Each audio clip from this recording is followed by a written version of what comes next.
Hello, welcome Teens 4 to the first video of the first week. How are you? Are you ready to work together? Well, this video is based on this booklet that you have in your hands and the book English Plus 4. But don't worry if you don't have the book. You can work with the booklet anyway, because the booklet has been thought to be used alone if you don't have the book. Okay, are you ready? Well, the booklet begins with the unit 1 of the book, Lost and Found. And the first question says, think about one thing you've lost or found and write about them. What happened and how did you feel? So this is the exercise that we have in the first page of Unit 1. Here you have some examples. The people who have the book have some examples of what you can write about. But if not, directly here in these lines, you write about an occasion in which you lost or found something, and you tell us what happened and how did you feel. Include the feelings, okay? Very good, I think it's not hard. This is the introduction to the unit. In this unit, to express all these, or to tell these anecdotes, there is some useful vocabulary that you may use, which is in the book. Yes, here you have the vocabulary I'm talking about. But if you don't have the book, here the teachers have copied the words with the definition in English and a translation here. For example, belong, it is be the property of a person or thing. And it also says pertenecer, so that you have the meaning in both languages. So this is all the vocabulary of lost and found that appears here in the book. Using this vocabulary, you have to do these two activities. Activity 1, which is to find the phrases here in the word search, and activity 2, which is to complete the definitions with the correct words. Here in the words you have verbs, and you also have some phrasal verbs, like come across, for example. Using that vocabulary as well, you have the exercise here on the next page of the booklet, which you have to, in which you have to complete a dialogue using the phrases here in the correct form. The phrases may be in the past, in the past participle, well, you have to be attentive to that. And here you have to write sentences about you using the phrases. For example, you have to write about something you'd like to keep for the future. And the example says, I'd like to keep my action figures because my younger cousins can play with them one day. Yeah, so you have to express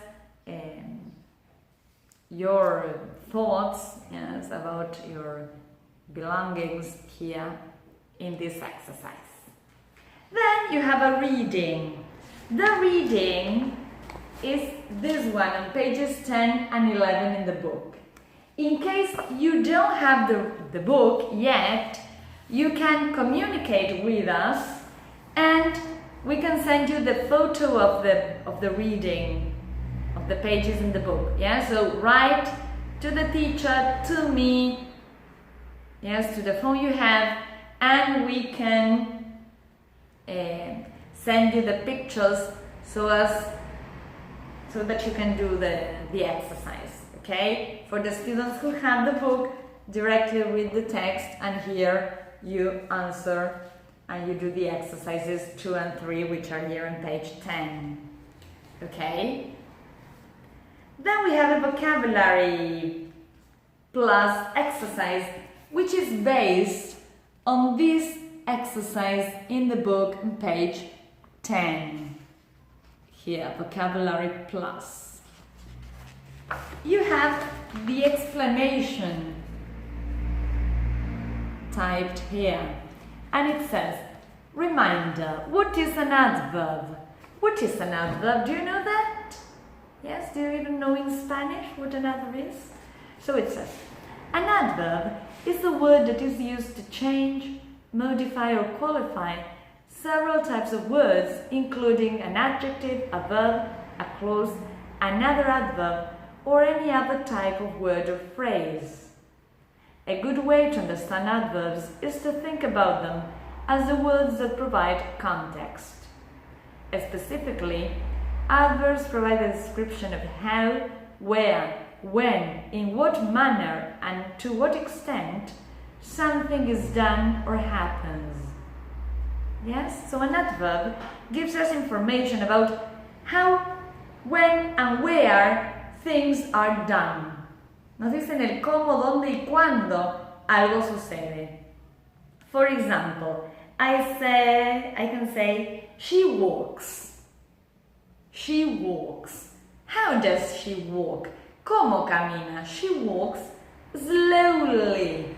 Slowly. Slowly is the adverb of manner. Un adverbio de modo. ¿Cómo lo hace? ¿Cómo camina? Slowly. Lentamente. Adverbs of manner add ly, agregan ly to refer to the way something is done. So here you have the rules included, the different endings that we have. Okay? There you have the rules, tienen las reglas. No todos siguen una regla, no todo es así tan tajante, pero aplican para una gran mayoría. So here what you have is exercise 4 on page 10. The exercise 4 in page 10 for the people who don't have the book is here. What you have to do is to make these adjectives into adverbs, following the rules. Following the rules, okay? Here you have slow. This is the example I gave you.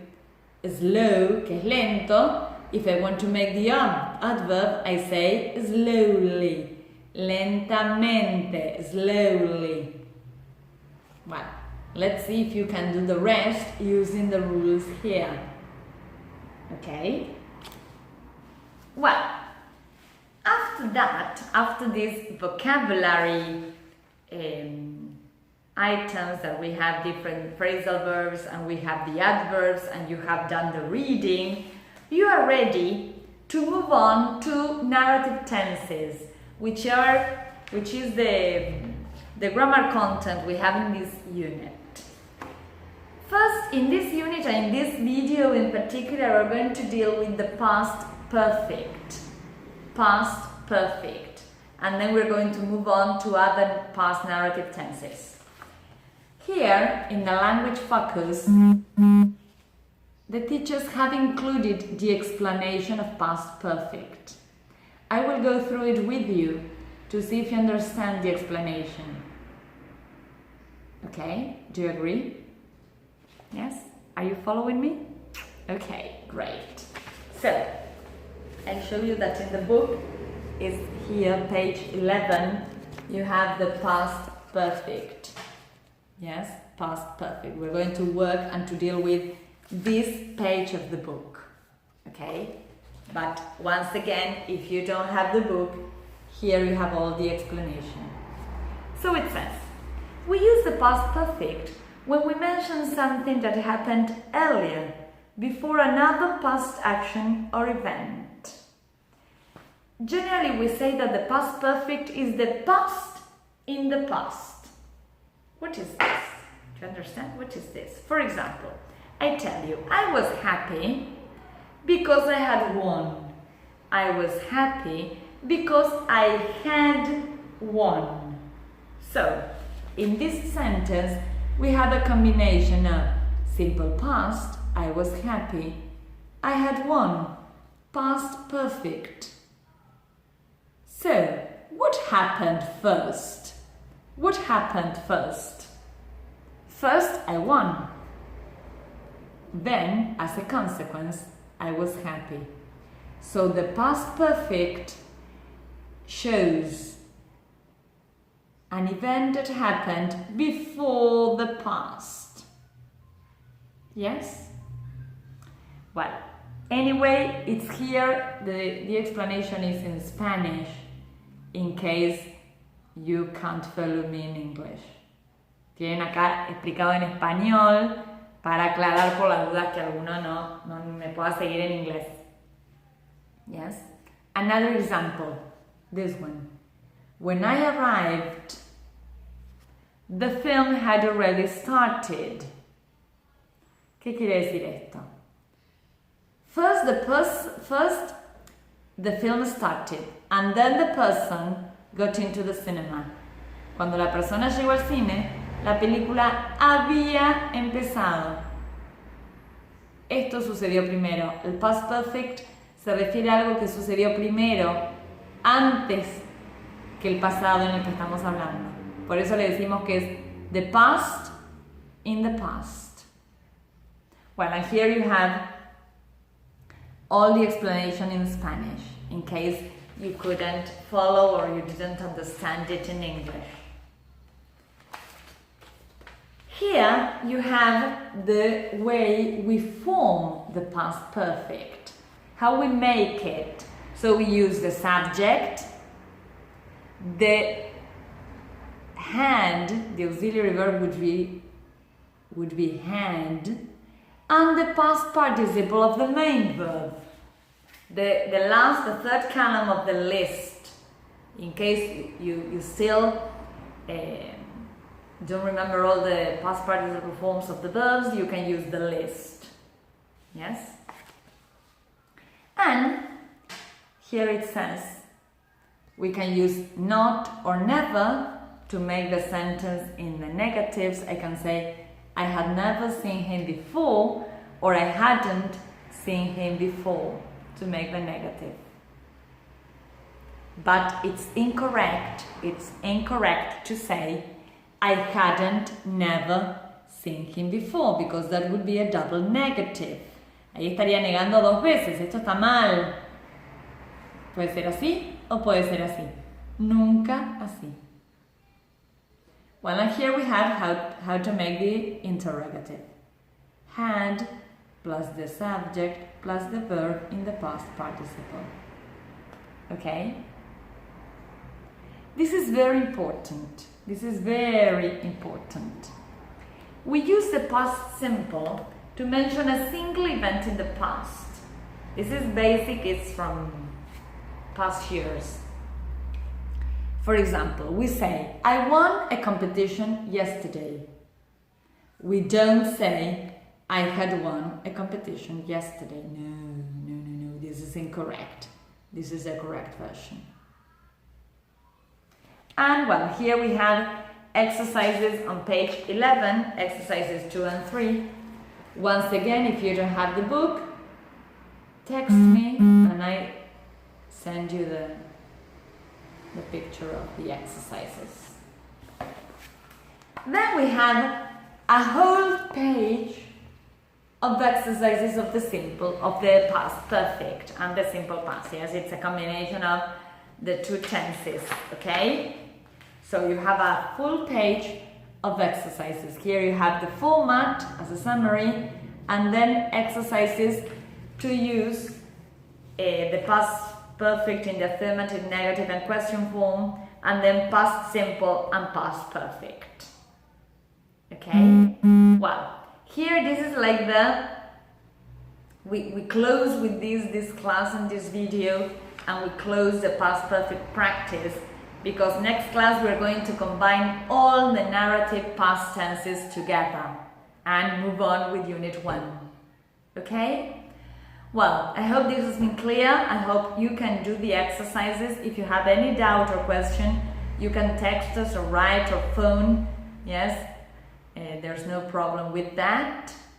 But take breaks, do one thing, take a break, do the next. You have a whole week to do it, and I will see you next week with the second part of the class in a new video and moving on and finishing the booklet. Okay, Teens 4, good luck and I'll see you next week. Bye bye!